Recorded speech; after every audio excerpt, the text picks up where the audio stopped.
La plus grande technologie qui est inégalée, c'est la nature. Une plante, elle ne pousse pas par hasard. Les raisons pour lesquelles elle va pousser sont programmées à l'avance.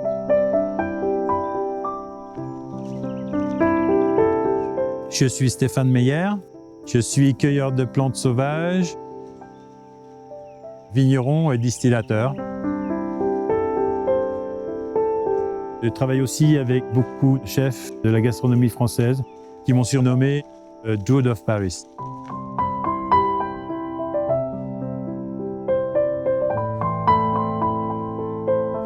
J'ai une relation particulière à la plante où je suis plutôt à l'écoute.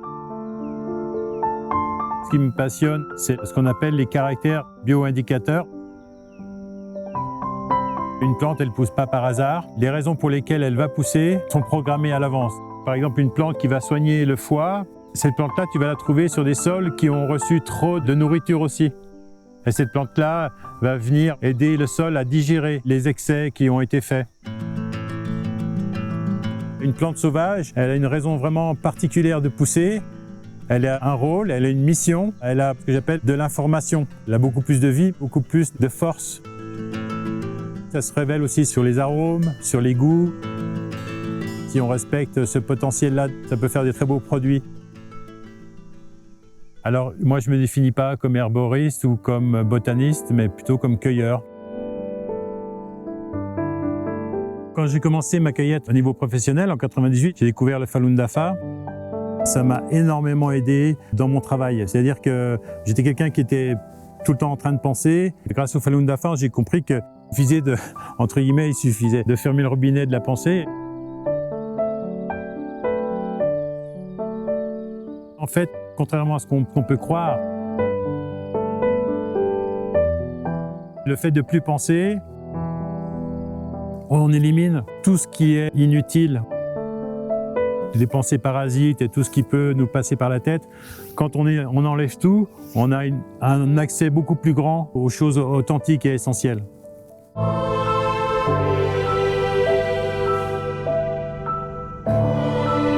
Alors on pense que c'est bucolique, le travail de cueilleur. En fait, c'est assez dur. Je partais 6 mois de l'année. J'ai toujours cueilli seul, pratiquement. Donc il y a aussi la solitude.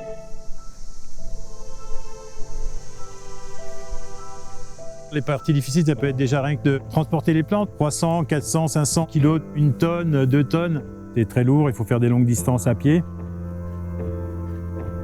Quand on cueille pour des laboratoires, notamment pour l'homéopathie, il faut savoir cueillir en 3 et 4 000 plantes. Ça peut être les moustiques, ça peut être des guêpes, ça peut être des mouches qui piquent. Et puis voilà, ça peut être des milieux aussi hostiles. Moi, ça m'est arrivé de dormir sous la glace, dans la neige, parce qu'on cueille des plantes d'altitude, puis quand il faut y aller, il faut y aller. Après, ça n'a rien à voir, hein, le métier de cueilleur dans ces conditions-là, itinérant, en bougeant beaucoup, avec le métier de cueilleur où on cueille autour de soi les plantes. Là, on sort quand il fait beau, effectivement, où c'est un peu plus bucolique. Mais ça reste quand même un travail assez minutieux, précis et qui demande beaucoup d'exigences.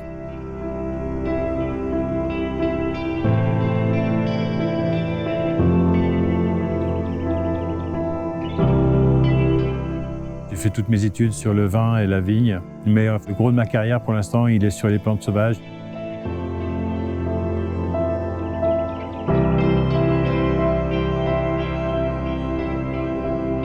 La cueillette de plantes sauvages pour la médecine, pour l'homéopathie.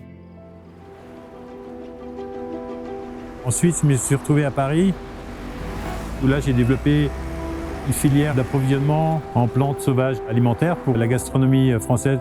Et là, c'est vraiment une superbe aventure. C'était vraiment très très intense de voir le bonheur que tu peux procurer ces chefs qui ont une vie quand même particulièrement difficile. Aujourd'hui, je me concentre plus sur le vignoble et sur la création de spiritueux sauvages. Je suis revenu avec les enfants et Isabelle à Château-Chalon, la montagne du Jura.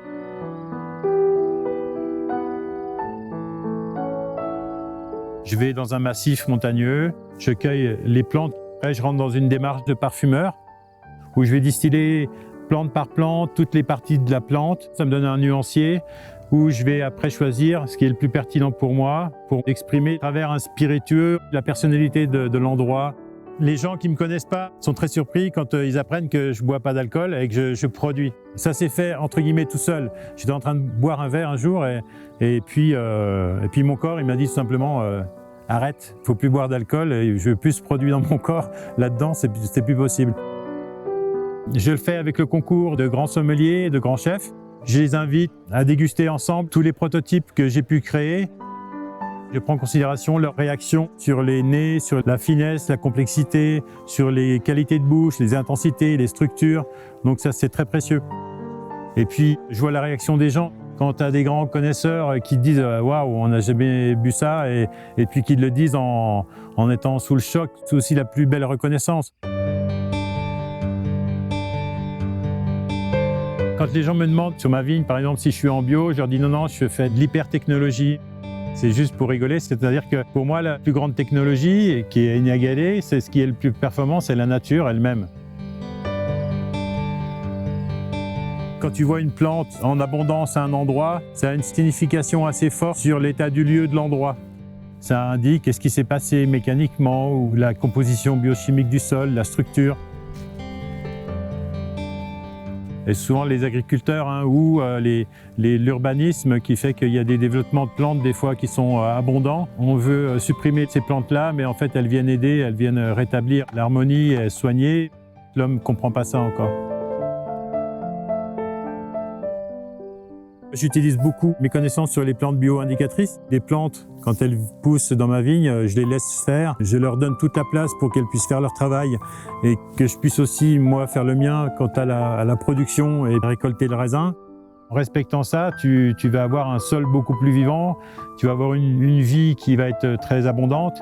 Tout ça, ça se retrouve dans le produit que tu fais. La plante, elle se réinforme, elle redéveloppe des automatismes assez rapidement. En quelques années, le sol redevient vivant. Effectivement, il y a des saveurs, il y a des goûts dans le jus, ne serait-ce que le jus de raisin. Et puis, les gens, les sommeliers qui viennent goûter, les restaurateurs, les chefs, ça leur plaît parce qu'ils trouvent beaucoup plus de profondeur, de complexité. Quand on fait les choses avec plus de douceur, ça change énormément la relation, ça change énormément de choses quant à comment faire du vin. Le Falun Dafa, ça m'a appris vraiment à aborder au quotidien le monde avec beaucoup plus de tolérance et de compassion. On ne va pas essayer de changer les autres, il faut changer soi d'abord. Les gens, ils se coupent de leur environnement, ils se coupent bien sûr de la nature, mais aussi d'eux-mêmes, de la vie, tout simplement. Malgré tout, il y a une grosse mode aujourd'hui, il y a une tendance à revenir sur les choses naturelles et un peu sauvages. Les gens sont toujours surpris de la disponibilité qu'il y a dans la nature à faire un tas de choses.